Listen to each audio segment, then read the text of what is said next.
हरियाणा के रोहतक में ब्लॉक समिति के नवनियुक्त चेयरमैन खुशीराम हुड्डा ने बुधवार को पंचायत कार्यालय में पद एवं गोपनीयता की शपथ लेकर कार्यभार संभाला। शपथ ग्रहण समारोह में उनकी माताजी राजपति देवी भी मौजूद रही, जिनका आशीर्वाद लेकर वे कुर्सी पर बैठे।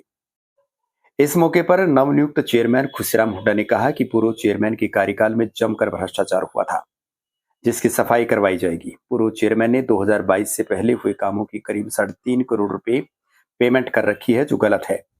समिति को 5 करोड़ की ग्रांट मिली थी, जिसमें से 3.5 करोड़ रुपए पुराने कामों की पेमेंट देने के बाद 1.5 करोड़ में 48 गांवों में काम करवाना आसान नहीं है।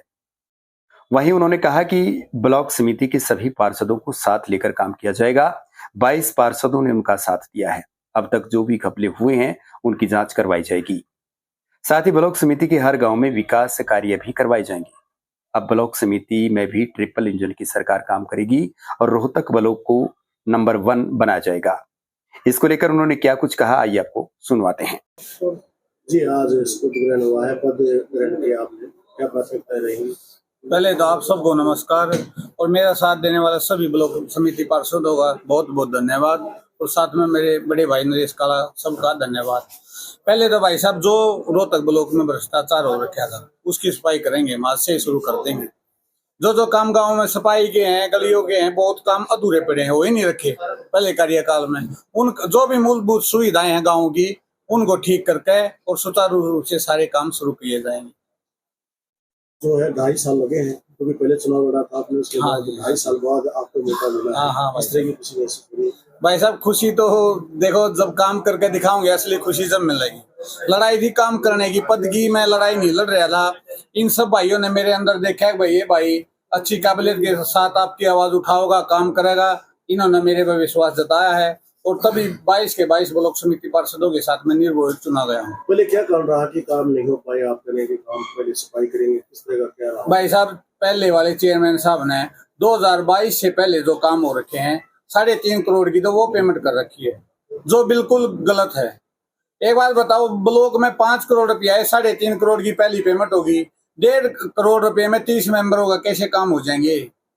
5-5 लाख रुपए भी नहीं बांटा एक गांव में, 48 गांव है। आज सांगी गांव से आप तीसरी बार बने हैं। पहले यहाँ से पूर्व मुख्यमंत्री भूपेंद्र सिंह हुड्डा भी ब्लॉक के चेयरमैन बने थे। किस तरह की आप लग रहा है आपको, क्योंकि भूपेंद्र सिंह हुड्डा प्रदेश के मुख्यमंत्री भी रहे? तो वो तो बहुत बड़े नेता हैं भाई साहब, लेकिन देखो काम करके दिखाऊंगे, ठीक है। सांगी गांव में एक रोहतक ब्लॉक चेयरमैन की हैसियत से नहीं, सांगी गांव में ये लगा लो, अब दिन रात एक कर दूंगा, मैं अपनी जान झोंक दूंगा गांव के उसमें। सांगी गांव को, रोहतक ब्लॉक को पीछे नहीं रहने दूंगा, ठीक है। तो किसको से देंगे, क्योंकि 2.5 साल बाद आपको फिर आशीर्वाद मिला है? ये तो जो 22 के 22 ब्लॉक समिति पार्षद हैं उनका साथ मिला भाई साहब, उनकी वजह से यहाँ बैठा हूँ मैं आज। सबसे ज्यादा श्रेय तो उन्हीं को है और साथ में फिर मेरे बड़े भाई नरेश काला भी दिन रात मेरे साथ लग रहे थे और भारतीय जनता पार्टी, मनीष ग्रोवर जी, सतीश नांदल जी, इनका आशीर्वाद भी हमें पूरा मिला है। सरकार ने पूरा साथ दिया है और अब चेयरमैन बनने के बाद भी मैं सीएम साहब से भी मिला था, उन्होंने पूरा आश्वासन दिया है कि आपके रोहतक ब्लॉक को जो 2.5 साल में कमी रही है वो सारी पूरी हो जाएंगी, कोई भी एक भी पैसे की कमी नहीं रहने देंगे और सरकार के साथ मिलकर ट्रिपल इंजन की सरकार रोहतक ब्लॉक में भी चलेगी।